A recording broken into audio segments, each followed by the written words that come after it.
Hello दोस्तों, तो फिर आज सोल्यूशन का दूसरा लेक्चर रिकॉर्ड कर रहे हैं। सेकंड लेक्चर है। आज बेसिकली हम फाइनली पढ़ने वाले हैं हेनरी लॉ। तो सबसे पहले हेनरी लॉ की हेडिंग लगाते हैं और समझते हैं हेनरी लॉ क्या होता है। Henry law, Henry's law, it describe gas in a liquid solubility of gas in liquid में गैस की solubility liquid। चलो आप समझते हैं। सपोज दैट एक बीकर है, ये हमने बीकर मान लिया।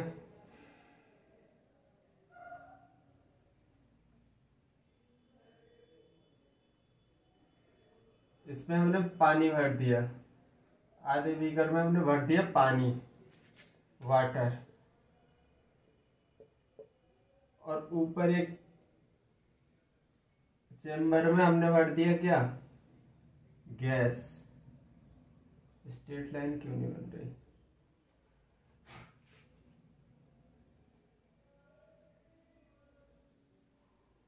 हाँ,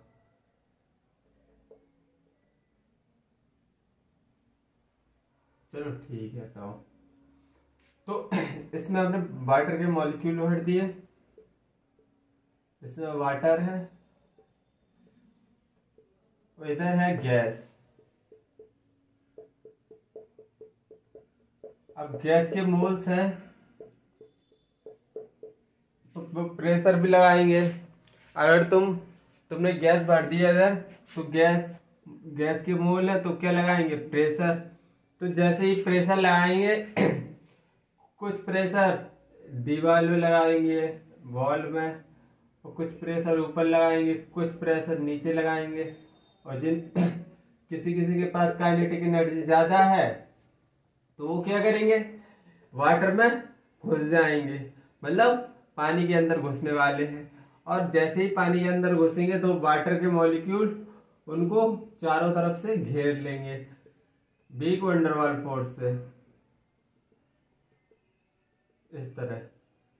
जैसे ये एयर है और पानी में घुल गए, वीक फोर्स ऑफ अट्रैक्शन से पकड़ लिया।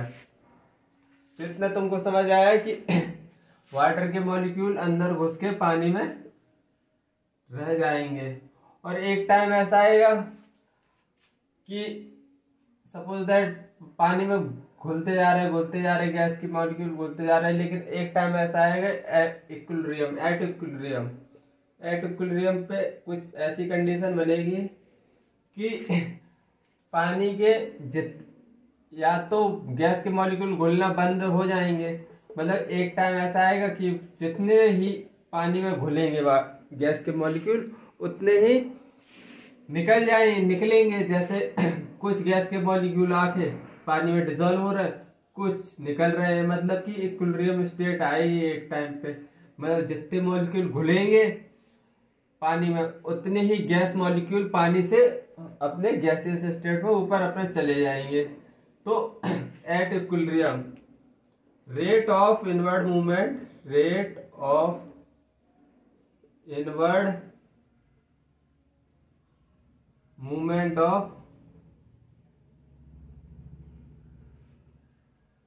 gaseous particle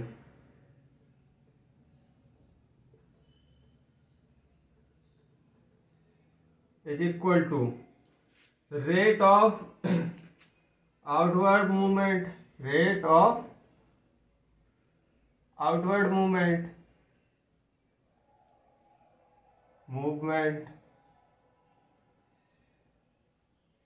of gaseous particle।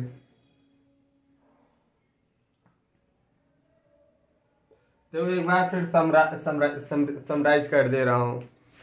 जैसे गैस के मॉलिक्यूल थे कुछ, उन्हें आप वो गैस के मॉलिक्यूल है तो प्रेशर लगाएंगे, कोई जैसे ही प्रेशर लगाएंगे तो force per unit area ball पे लगाएंगे, और कुछ वाटर के सरफेस पे लगाएंगे, कुछ वाटर के सरफेस तक रह जाएंगे आके, और कुछ जो जिनके पास काइनेटिक एनर्जी ज्यादा रहेगी, क्योंकि ये तो गैस है, रैंडम मोशन करेगी। मतलब गैस के मॉलिक्यूल कभी बंद कर रहना चाहते हैं, कभी नहीं, वो बार हमेशा मोशन में रहेंगे। तो कुछ मॉलिक्यूल पानी में आ जाएंगे और बिग वंडरवॉल फोर्स से पानी उसको पकड़ लेगा। और एक ऐसा टाइम आएगा जब गैस के मॉलिक्यूल आना, जितने आएंगे वाटर के अंदर उतने अब बाहर निकल जाएंगे। मतलब इसको बोलेंगे इक्विलिब्रियम स्टेट। इक्विलिब्रियम स्टेट पे जैसे 10 मॉलिक्यूल आ रहे हैं पानी में, तो 10 मॉलिक्यूल पानी से गैस के अपने गैसियस स्टेट में बाहर चले जाएंगे।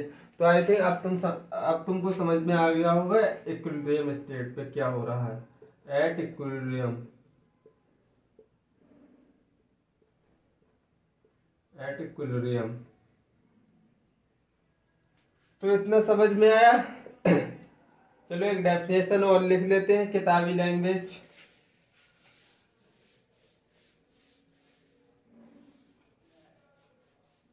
चलो किताबी लैंग्वेज लिखते हैं। Solubility of A gas, solubility of gas, solubility of gas in a liquid,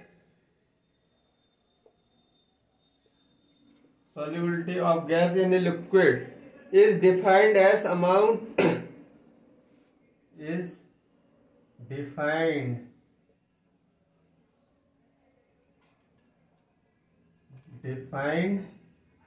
as amount of gas dissolved, amount of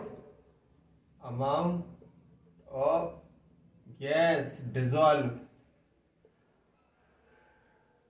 amount of gas dissolved in given amount of liquid solvent, in given amount of liquid solvent, in given amount of liquid solvent at equilibrium at given temperature, at equilibrium at equilibrium in given temperature, ये होगी किताबी language. चलो अब Henry law को और अच्छे से समझते हैं। हेनरी लॉ को चलो इतना मैं रब कर रहा हूँ। अब थोड़ी इम्पोर्टेंट चीज है, इतना तुम लिख लो, इसके बाद तुम सब समझ गए होगे इतना। अब मैं तुमको समझा रहा हूँ Henry law, Henry law basically, Henry law, और अच्छे से समझो। It states that pressure of gas, it states that pressure of gas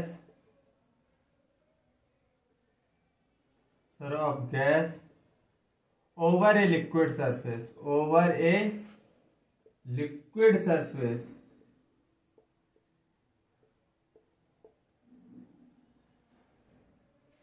it states that pressure of gas is directly proportional to, it states that pressure of gas over a liquid surface is directly proportional to, is directly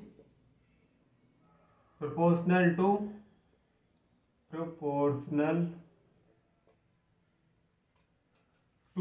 mole fraction, to mole fraction of liquid, of gas in liquid, mole fraction of gas in liquid, of gas in liquid।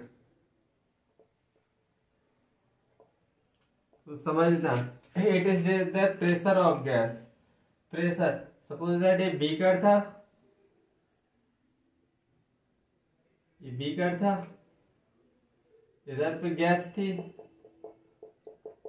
यहाँ पर भी कुछ gas है पानी के अंदर जो कि बिग वंडरवॉल फोर्स से फंसी हुई है, निकल नहीं पा रही। और इधर इक्विलिब्रियम स्टेट है। जितना गैस आ रहा है पानी में आ रही है, उतनी ही गैस बाहर निकल रही है। तो मतलब ये स्टेटमेंट हेनरी लो क्या बोलता है, pressure of gas is directly proportional to pressure of gas is directly proportional to mole fraction of gas in liquid. मतलब किसके, जो गैस पानी के अंदर है उसका mole fraction of gas in a liquid.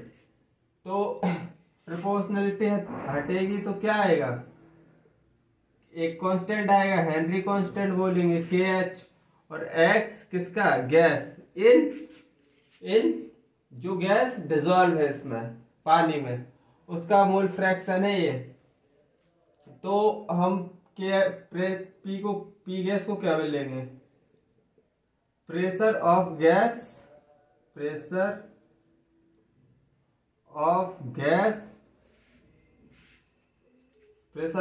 Over liquid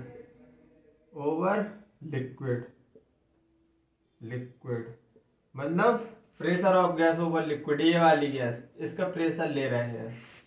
और डायरेक्टली प्रोपोज KH क्या है, Henry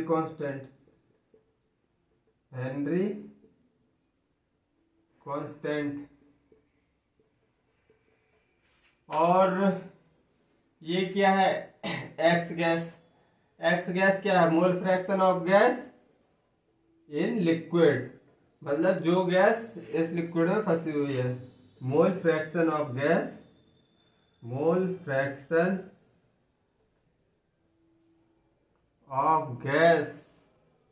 in liquid.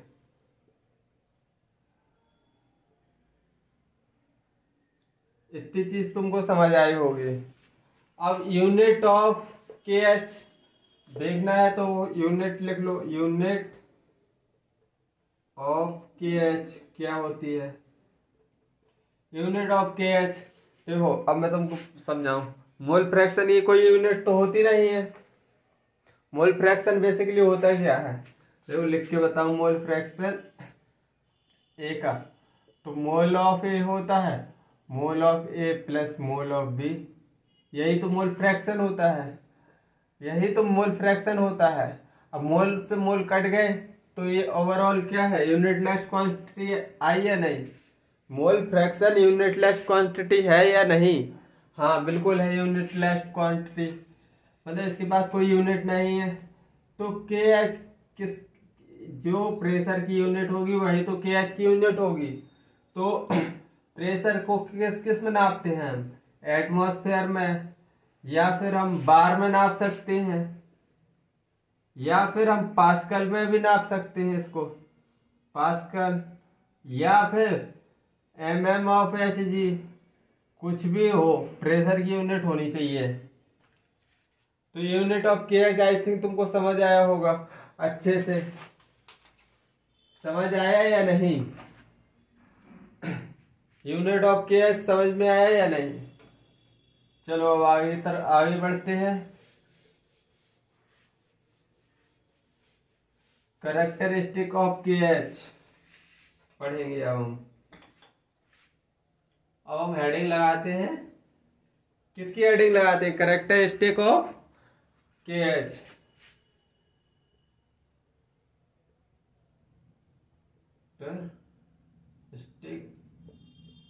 Of KH की कैरेक्टरिस्टिक देख रहे हैं अब।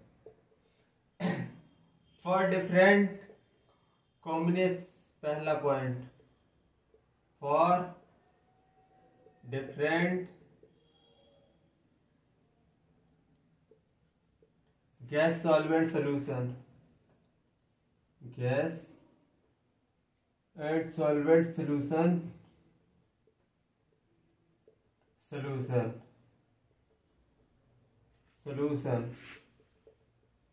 KH have different value, KH have different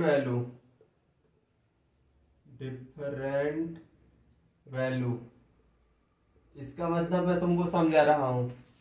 suppose that एक ऑक्सीजन है प्लस H2O, तो इसका KH क्या होगा, KH1 होगा, इसका KH1 होगा। और नाइट्रोजन प्लस वाटर ले लूं मैं, तो इसका हेनरी कांस्टेंट क्या होगा, अलग होगा।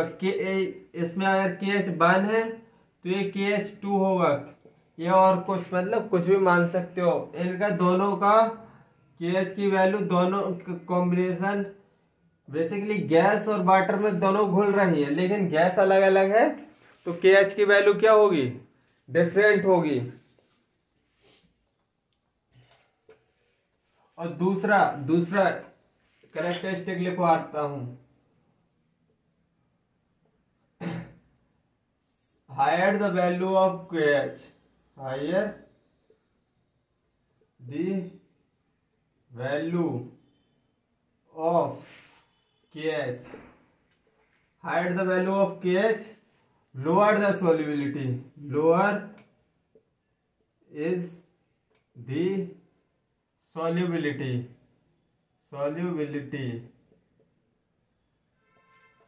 इसका एक रिलेशन याद रख लेना, KH इनवर्सली प्रोपोर्शनल किसके होता है, is equal to inversely proportional to solubility होता है, solubility.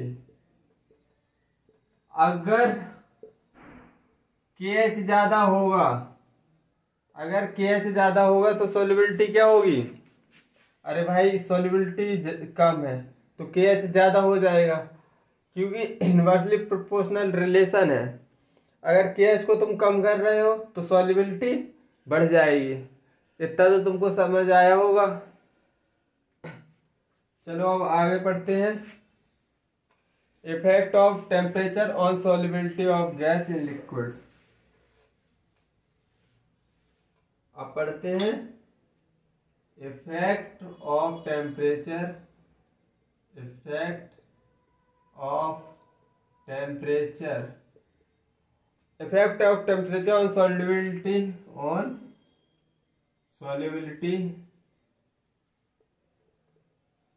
Of gas in liquid, in liquid.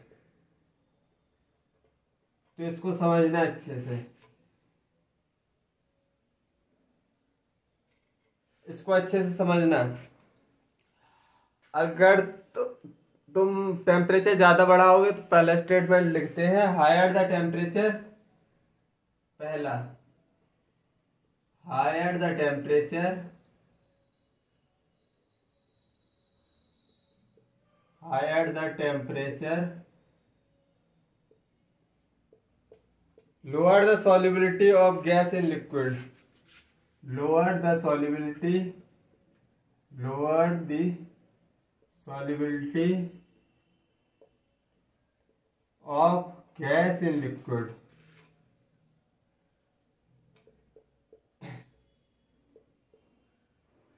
जितना ज्यादा टेम्परेचर होगा उतनी कम solubility of gas in liquid होगी। तुमने देखा होगा कि तुमने एग्जाम्पल सोचने दो, एग्जाम्पल बता रहा मैं तुमको। हाँ, कोको कोला, कोई भी कोल्ड ड्रिंक पीते हो जो तुम देखते हो कि अगर जैसे तुमको कोल्ड ड्रिंक पीने में कब मजा आता है, तब वो ठंडी होती है। कैसे, क्योंकि जब तक टेम्परेचर कम होता है तब तक गैस पानी में अच्छी तरह से घुली रहती है। मतलब ठंडी बोतल में गैस टेम्परेचर कम होता है, ठंडी बोतल है तो उसमें कार्बन डाइऑक्साइड बेसिकली मिली होती है उसमें, कोल्ड ड्रिंक में, तो तुमको पीने में अच्छी लगती है। अगर तुम वही बोतल को खोलो और उसमें फिश की आवाज आती है, मतलब आती है या नहीं, और अगर वही बोतल में खोल के तुम डाल दो एक गिलास में और रख दो थोड़ी देर के लिए, फिर उसका टेस्ट देखना, मतलब एकदम इस तरह लगेगा जैसे शरबत से भी बेकार, मतलब कि नाले के पानी के जैसा लगने लगता है, क्योंकि उसकी सारी कार्बन डाइऑक्साइड, अब टेम्परेचर बढ़ गया तो कार्बन डाइऑक्साइड जितनी गैस सोल्यूबल थी वो सब उड़ गई। तो आई थिंक इतने में तुमको समझ में आ गया होगा। दूसरा point, on increasing the temperature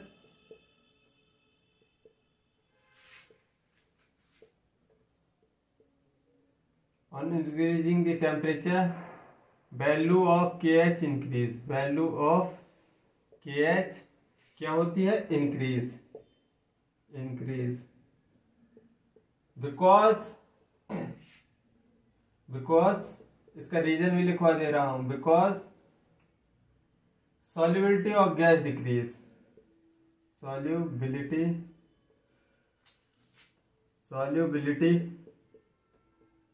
of gas decrease। देखो अभी मैं बता रहा हूं, हमने अभी क्या पढ़ा था KH के इनवर्सली प्रोपोर्शनल होती है सॉल्युबिलिटी।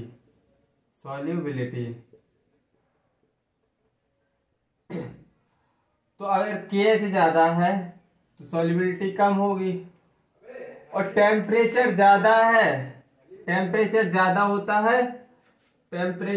होता है तो सॉल्युबिलिटी क्या होती है, सॉल्युबिलिटी कम होती है। सॉल्युबिलिटी मतलब टेम्परेचर ज्यादा तो सॉल्युबिलिटी कम। तो एक प्रकार से हम ये बोल सकते हैं, अगर टेम्परेचर ज्यादा होगा तो KH ज्यादा होगा। On increasing the temperature value of KH increase, यही तो स्टेटमेंट लिखा है। Because solubility of gas decrease होती है, solubility gas in liquid decrease.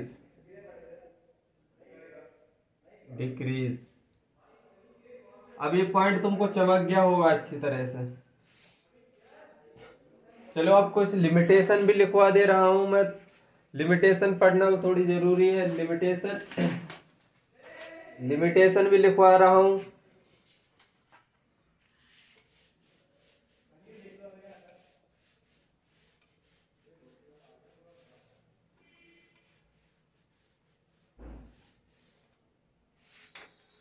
Limitation of KH, limitation of Henry constant, Henry law, limitation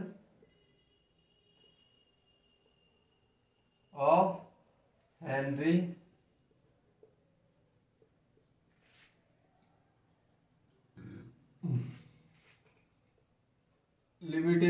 Henry's law.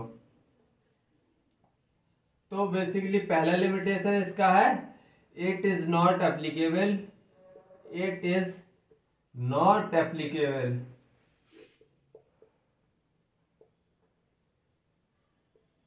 at very low temperature, अगर तुम temperature को बहुत कम ले लोगे तो जो सोल्यूशन कैसा बनेगा, जो गैसियस वेपर प्रेशर होगे वो लिक्विड में बदल जाएंगे फाइनली। अब लिक्विड सोल्यूशन बन जाएगा। अरे भाई यार देखो, एक वाटर है, ये मॉलिक्यूल है, गैस के मॉलिक्यूल। अगर तुम टेम्परेचर लो ले लोगे तो ये गैसियस मॉलिक्यूल गैस लिक्विड में कन्वर्ट नहीं हो जाएगी, लिक्विड में। तो ये अपन क्या पढ़ रहे हैं हेनरी लॉ में, गैस और लिक्विड का कॉम्बिनेशन पढ़ रहे हैं। It describe gas in liquid पढ़ रहे हैं। फाइनली जब गैस ही लिक्विड बन गई तो हम लिक्विड सोल्यूशन थोड़ी पढ़ रहे हैं। तो ये इसका लिमिटेशन है कि मतलब it is not applicable at very low temperature. Low temperature पे हम नहीं देख सकते हेनरी लॉ को। तो इतना तुमको समझ में आ गया होगा।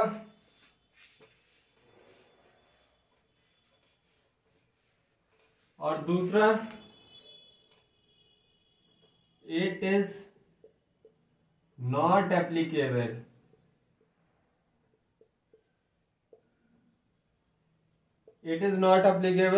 on gas which react with solvent. It is not applicable on gas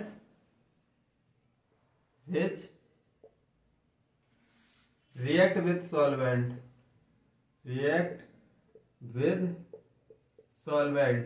ये दूसरा।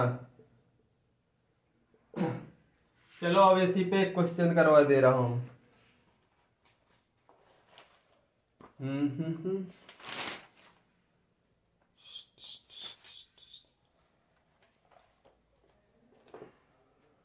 चलो इधर ही एक क्वेश्चन कर लो। मोर देन वन ऑप्शन सही है। Henry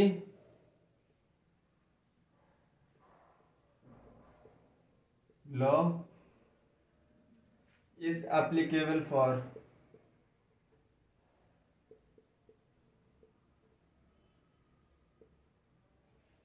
Henry law is applicable for. पहला ऑप्शन दिया है H2O प्लस हीलियम।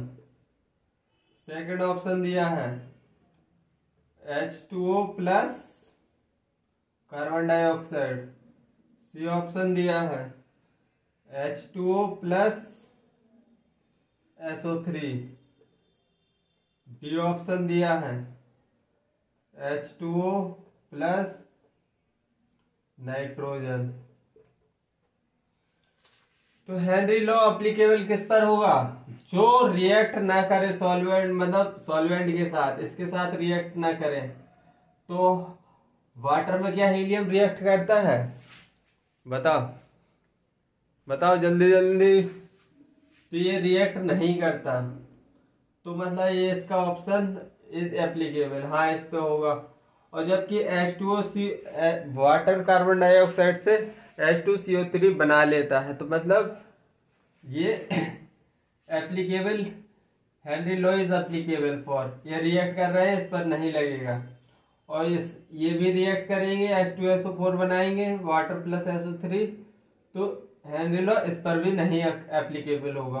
वाटर और नाइट्रोजन की रिएक्शन होती है, एक दूसरे से रिएक्ट करते हैं, एक दूसरे से बिल्कुल रिएक्ट नहीं करते, तो मतलब इसका ऑप्शन डी भी जाएगा।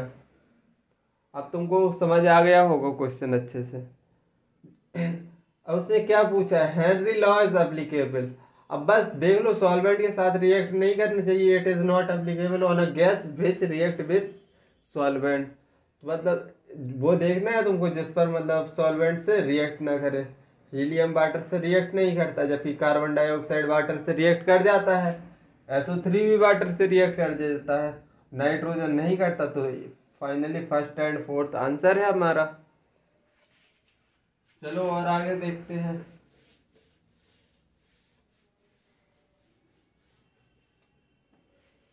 चलो और क्वेश्चन देखते हैं।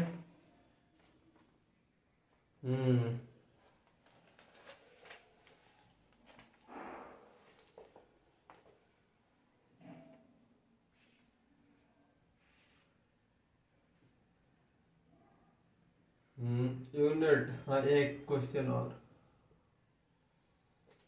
Question, unit of Henry constant, unit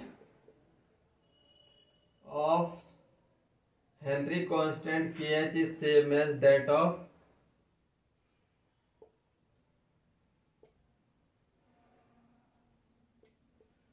unit of Henry's constant KH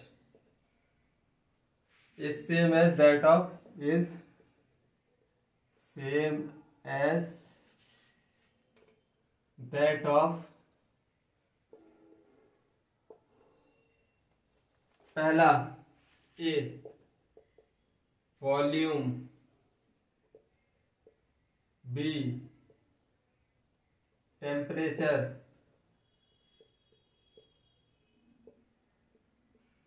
C energy, D pressure. तो यूनिट ऑफ हेनरी कांस्टेंट बता पूछा है, तो बेसिकली क्या था? Pressure of gas over a liquid is equal to KH, और क्या था? Mole fraction of gas in liquid, mole fraction of gas in liquid. तो मोल फ्रैक्शन यूनिट लेस होता है, यूनिट लेस। तो फाइनली KH किसके? प्रेशर की unit. Pressure की यूनिट देख लो, वॉल्यूम होती नहीं है, टेम्परेचर प्रेशर की यूनिट नहीं होती, एनर्जी होती नहीं है, मतलब प्रेशर। सीधा यूनिट ऑफ हेनरी कांस्टेंट पूछा था। आई थिंक आ गया होगा अब तो, बिल्कुल घटिया क्वेश्चन था।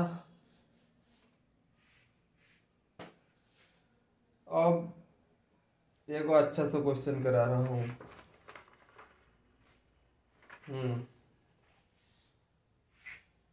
Question, gases with their Henry constant value are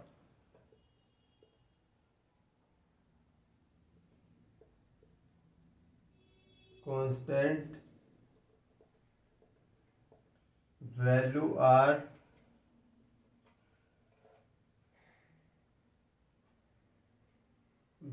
Henry constant value are है यार, are given the gas having maximum solubility will be the gas having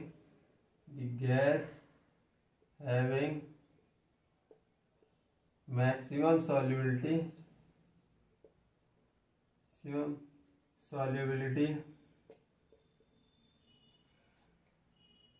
will be, option देख लो। चलो पहले तो डाटा देख लो। गैस ए का गिवन है, कितना केएच गिवन है, 21.2 किलोवार। गैस बी का केएच कितना गिवन है, 11.2 किलोवार। गैस सी का केएच कितना है, 5.6 किलोवार। गैस डी केएच है इसका 2.4 kilobar. Option A B C D. बताओ इसका आंसर, जल्दी से कमेंट करो और बताओ इसका आंसर। क्वेश्चन फिर से पढ़ दे रहा हूं तुम्हारे लिए। उसने क्या पूछा है, gas with their Henry constant values are given. Henry constant की वैल्यू दे दी है। The gas having maximum solubility. अब गैस की क्या पूछी है तुमसे, मैक्सिमम सॉल्युबिलिटी पूछी है। मैक्सिमम सॉल्युबिलिटी कैसे निकालेंगे, तो हमने एक रिलेशन क्या पढ़ा था कि H is direct inversely proportional to solubility. ये पढ़ा था हमने या नहीं, पढ़ा था या नहीं? बिल्कुल पढ़ा था। तो अगर सॉल्युबल KH की वैल्यू क्या पूछा है, मैक्सिमम सॉल्युबिलिटी पूछा है। मैक्सिमम सॉल्युबिलिटी कब होगी, जब KH की वैल्यू कम होगी। अब देख लो, इसमें 21 है, इसमें 11 है, इसमें 5.6 है, इसमें 2, मतलब KH की वैल्यू सब में कम इसमें है, डी में, गैस डी में। तो KH कम है मतलब सॉल्युबिलिटी ज्यादा होगी। मैक्सिमम सॉल्युबिलिटी पूछा है अपन से, तो किस, ये ऑप्शन क्या जाएगा, डी। आई थिंक समझ आया होगा।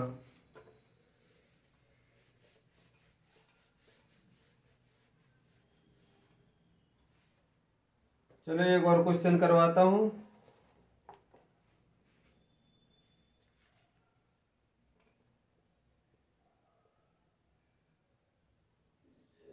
Henry law is not applicable for aqueous solution. Henry's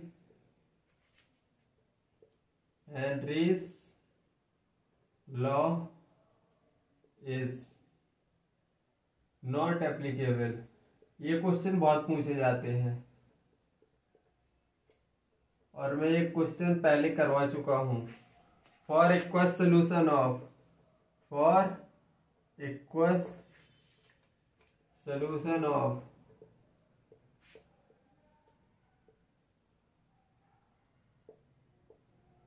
पहला option oxygen, B option nitrogen, C option SO3, D option helium. अब बताओ क्या पूछा है, नॉट एप्लीकेबल। फोकस करना, नॉट एप्लीकेबल पूछा है उसने, एप्लीकेबल नहीं पूछा है।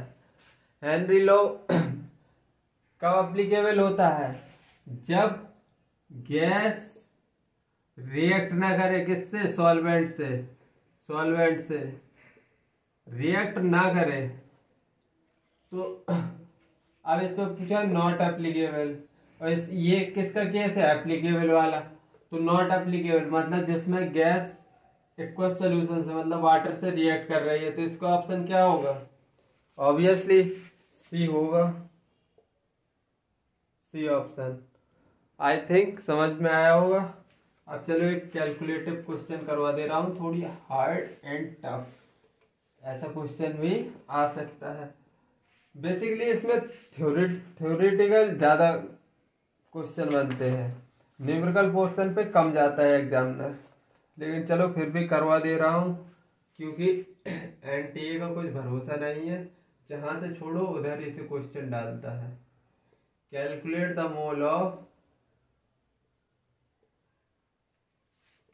The moles of carbon dioxide gas dissolved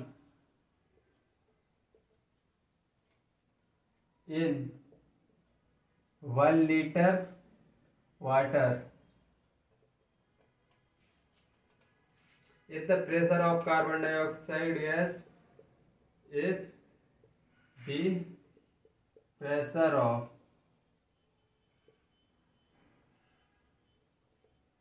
of carbon dioxide gas water is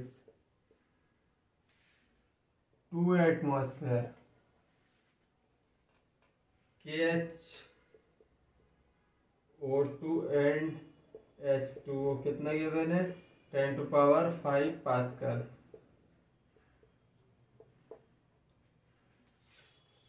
देखो अभी तक हमने क्या पढ़ा है,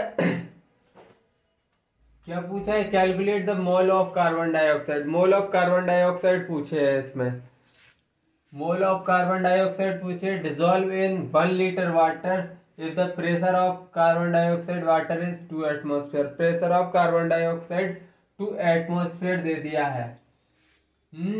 और KH गिवन है पास्कल में। सबसे पहले तो यूनिट का भी खेल है इस क्वेश्चन में। अगर क्वेश्चन टफ बनाना होगा तो यूनिट से भी खेलेगा तुमसे, और कैलकुलेशन से तो खेलेगा ही खेलेगा।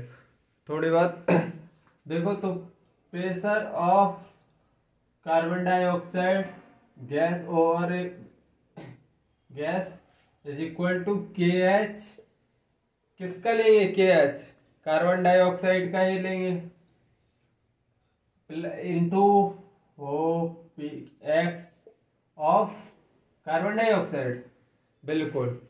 अब इसको खोल के प्रेशर ऑफ कार्बन डाइऑक्साइड कितना गिवन है, 2 एटमॉस्फेयर, और इधर KH की वैल्यू पास्कल में गिवन है। तो हम क्या मैं लिख सकता हूँ, 2 × 10⁻1 एटमॉस्फेयर इज इक्वल टू, देखो इधर लिखवा दे रहा हूँ, 1 atmosphere is equal to 10⁵ pascal, इतना होता है, मैंने लिखवा दिया। और प्रेशर अब 2 एटमॉस्फेयर गिवन है इधर, तो 2 × 10⁵ लिख सकता हूँ मैं इसको, एटमॉस्फेयर को पास्कल में बदल दिया। अब KH की वैल्यू 10⁵ लिख दी, और मोल of carbon dioxide plus dissolve in water, mole of carbon dioxide plus mole of water. देखो इसमें पहला एक तो ये बात तुमको याद रखनी थी, और जो हेनरी लॉ है वो किस पर एप्लीकेबल होते हैं, for very dilute solution it is applicable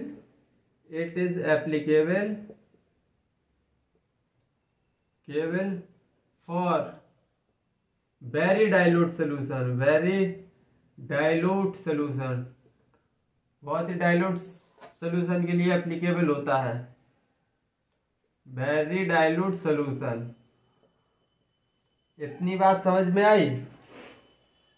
तो क्या वेरी डाइल्यूट मतलब ज्यादा मोल, वाटर के सबसे ज्यादा मोल होंगे और मोल ऑफ कार्बन डाइऑक्साइड कम होंगे, तो क्या मैं इसको ऐसे लिख सकता हूँ 2 × 10⁵ into 10⁵ mole of carbon dioxide upon mole of water लिख सकता हूँ या नहीं? इसको मैं निगलेक्ट कर सकता हूँ मोल ऑफ कार्बन डाइऑक्साइड को कि नहीं?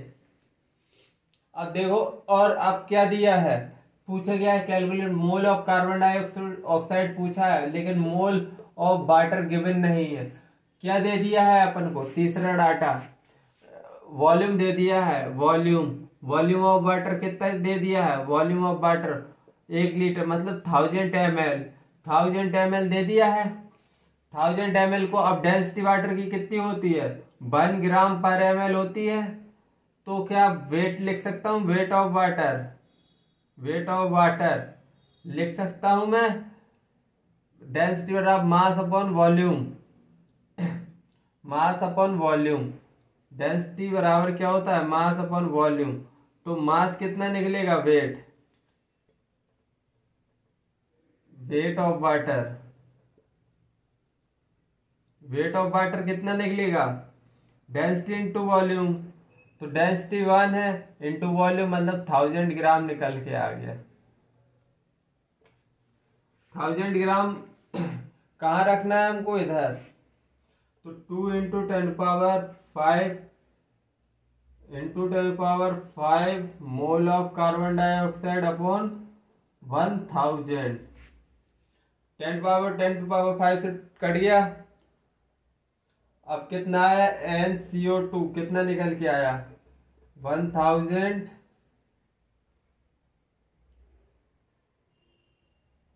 ओ कुछ गलती हुई है, अरे मैंने वेट रख दिया इधर। वेट निकला है कितना?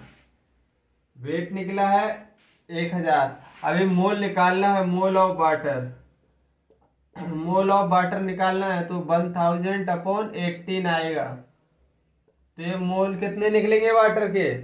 55.5। तो अब मोल ऑफ वाटर कितने? 55.5 निकल आए। तो मोल ऑफ कार्बन डाइऑक्साइड कितना निकल के आएगा? 2 × 55.5 1110। इतने मोल निकल के आएंगे answer. Mole of carbon dioxide निकल के आएगा। ये क्वेश्चन था, इसमें बहुत ज्यादा मतलब पहले चीज देखनी थी तुमको, क्या दोबारा समराइज कर दे रहा हूँ। पहली चीज तुमको देखनी थी कि KH गिवन है पास्कल में, और अपन को डाटा गिवन है पार्शियल जो प्रेशर गिवन है कार्बन डाइऑक्साइड का, वो किस में? एटमॉस्फेयर में गिवन था। तो 1 atmosphere is equal to 10⁵ pascal होता है। तो हमने पास्कल में यूनिट कर ली। हाँ, अब सही हो गया क्वेश्चन। अब mole of carbon dioxide mole fraction क्या होता है? Mole of carbon dioxide mole upon total mole. और जो हेनरी लॉ होता है वो वेरी डाइल्यूट सोल्यूशन पे लगता है। तो क्या हम मोल ऑफ कार्बन डाइऑक्साइड निगलेक्ट कर सकते हैं कैलकुलेशन इजी करने के लिए? तो बिल्कुल कर दिया हमने। इसको निगलेक्ट कर दिया। अब बचा है मोल ऑफ हाइड्रोजन। अपन को मोल ऑफ कार्बन डाइऑक्साइड तो फाइंड करना था। अब मोल ऑफ वाटर कैसे फाइंड करेंगे जब वाटर का सिर्फ वॉल्यूम दे दिया है? तो वॉल्यूम ऑफ वाटर डेंसिटी हमको पता होती है 1 ग्राम पर ml होती है। वॉल्यूम ऑफ वाटर 1 लीटर को 1000 ml लिख दिया हमने। तो इधर से निकला वेट ऑफ वाटर, डेंसिटी का मास अपन वॉल्यूम से, इधर से मास डेंसिटी इंटू वॉल्यूम हो गया था। तो मास निकल आया वेट। अब वेट से हम अपन मॉलिक्यूलर वेट, वाटर का मॉलिक्यूलर वेट 18 होता है, तो 18 से फाइनली मोल ऑफ वाटर निकाल लिया हमने। मोल ऑफ वाटर निकाल के कैलकुलेशन कर दी, बस फाइनली पुट कर दिया। आई थिंक तुमको समझ में आया होगा। मेरा ये लेक्चर बहुत ही मेहनत से बनाया था। आई थिंक तुमको समझ आया होगा। अच्छे से पढ़ना, इसको दोबारा रिपीट करके देखो अगर समझ नहीं आ रहा है ये क्वेश्चन। ये क्वेश्चन थोड़ी टफ है, मैं खुद बोल रहा हूँ ये टफ है थोड़ी। तो बार बार देखोगे तो तुमको समझ आएगा धीरे धीरे। और अपनी पढ़ाई अच्छे से करो। तब तक के लिए बाय, जय हिंद।